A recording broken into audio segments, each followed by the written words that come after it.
15 seconds bago matapos tong candle na to. Then we will look for buy. Okay, maliit siya na FBG.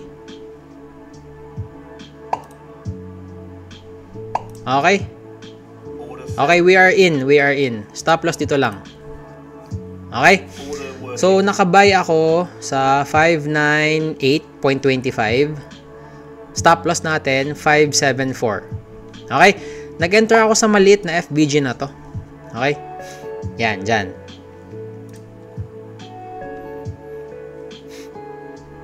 Na natin, 30 seconds left. Okay guys, may trade na ako may trade na ako. May trade na ako.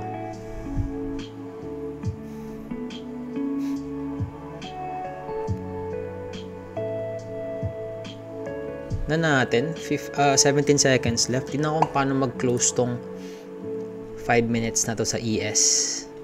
Yung 5 minutes time frame sa ES, nakuha niya na rin yung sell side guys. Pero nakuha niya yung buy side tsaka sell side. Okay? Okay? Isa pa? Isa pang buy. Isa pang buy. So parang dalawa na yung contracts. I'm long 2 contracts. Order cancelled. Yan. Okay, I'm long 2 contracts guys. Stop loss doon pa rin, 574.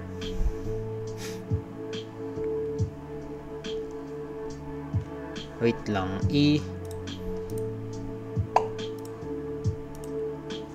yan. Meron tayong pending na IFBG dito. Baka kukunin niya yung IFBG na yun. Depende.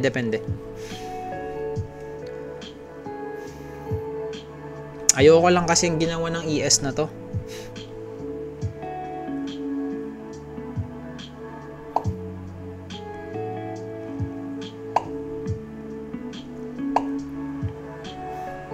Okay, mataas yung chance ang kukunin pa niya tong FBG na to. Yan. Dahil part siya ng IFBG na to. Tapos, sakop pa rin ng breaker na to. Itong FBG na to. Kaya, possible kukunin pa niya yan. Possible.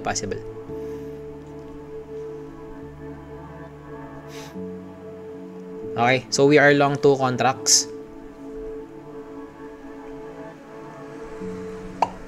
Pero ang concern ko kasi, hindi pa 10, no? Hindi pa pala 10. Masyado nang tight yung stop loss ko, hindi pa 10. Okay, TP natin guys, buy side liquidity.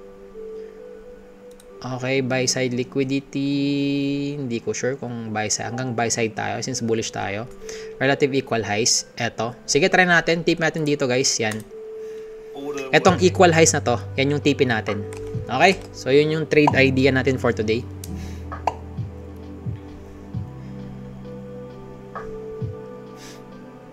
Tingnan natin. Gusto ko makakita ng isang mabilis na surge pataas. Yun yung gusto ko makita. Pero ang concern ko lang kasi dito, ilang PDRA yung na-violate niya? 1 lang yung PDRA na na-violate niya. Kaya okay lang yun. Perfectly fine. Okay? So, gusto ko makakita ng mabilisang surge pataas. Okay, putol yung win streak natin last Friday. Talo tayo last Friday. Pero okay lang. Bawi tayo this week. So, ang record natin, 2 weeks ago, 5-0. Ang record natin last week, 4 wins, 1 lose. Okay, natin kung anong record natin this week. Okay. Dito lang yung tipin natin. Okay na yan. Kasi, para maiwasan natin yung, ang tawag na ito, yung trailing drawdown ng Apex. Pwede siyang mag-bounce sa FBG na to sa 5 minutes. Pwede. Pero equal highs to eh. Kaya, sige. Na natin. Tignan ko kung paano mag-close yung 1 minute time frame. Nakadepende yan eh. Basta mataas yung chance ang kukunin niya tong 5 minutes FBG na to. Yan. Okay. Mag-manage tayo ng risk natin, guys. So, i-move ko na yung stop loss ko. Dito. Ay, wait. Sige, pwede na yan. Pwede na dyan. Okay? Kukunin niya na ba yung 5 minutes FVG? Okay, tingnan natin kung paano to. Tingnan natin. 1 minute. May 1 minute para tingin tayo ng sign kung gusto pa niyang tumaas or hindi na. Okay, tingnan natin. Meron pa tayong pending na FVG sa 1 minute time frame. Eto. Wala namang breaker dyan. So, okay, safe tayo. Merong breaker pero na-violate niya. 30 seconds time frame. Tingin tayo ng mga price level na pwede niyang balikan. Okay, clear so far. 5 minutes time frame. Tingnan natin. Okay, 25 seconds. Gusto kong makitang tumaas yung price hanggang dito sa level na to. Ito yung gusto kong makita. Yan, sa level na yan. Okay. I-ready natin yung finger natin sa trigger button. 4, 3, 2, 1. Okay. I'm out, guys. I'm out. Ayoko na. Okay?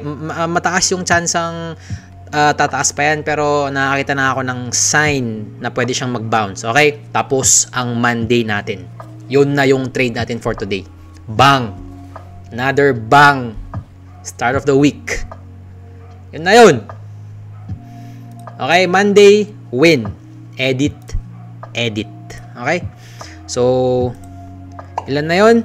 5287. Okay? Edit. 5287. Saan na yung edit ko? 5287. 5287. Okay. Tapos, wins 29. Okay? Yun. Bang. Tapos ang Monday. O, diba? See? Nagre-reverse yung price. You see? Ito, O, diba? So, parang mataas yung chance ang hindi ko sana nakuha yung 820 USD. Okay, so that was $820 win. So, yun. Shout out kay Sir Ronel. Bilis. Ganun lang. Ganun lang kabilis yung trade natin. Tapos na. So, tingnan natin kung ilang minutes yung trade na yon. Yung trade na yon 5 minutes 28 seconds. So, 5 minutes 28 seconds, 828 USD, less than 30 minutes, tapos na ang araw mo. Tapos na ang araw mo para kumita ng pera. Bukas ulit. Spend the rest of your day para gawin na lahat ng gusto mo. Okay? Chase mo yung dreams mo, chase mo yung hobbies mo, chase mo yung mga gusto mong mangyari sa buhay mo.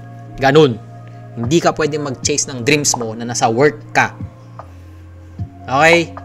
So, yun. Less than 30 minutes. Nagkapera ka ng ganun kalaki. Spend time with your family, travel. Come on, bro. Okay? Ganun.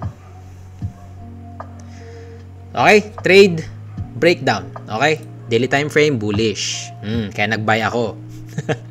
1 hour time frame, bullish. Kaya nag-buy ako. Meron tayong buy side liquidity. Okay? 5 minutes time frame, ito yon. Okay, pagka-open ng market, etong candle na to, guys. Okay?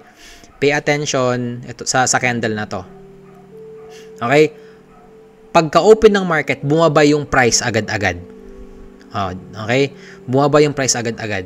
Tapos 9:35, anong ginawa ng candle nung 9:35? Kinuha niya lahat ng sell side liquidity. Itong mga linya na to, ito yung rason kung bakit nilinyahan ko tong mga levels na to, kasi ito yung sell side liquidities, kinuha niya to, kinuha niya yan. Ngayon, yung logic mo, isipin mo, lahat ng nakasell na traders, profitable na. Ano pa yung mga mali. Yung mga nakasell na traders, profitable na, tapos yung mga nakabuy na traders na taken out na yung mga stop loss nila. Okay?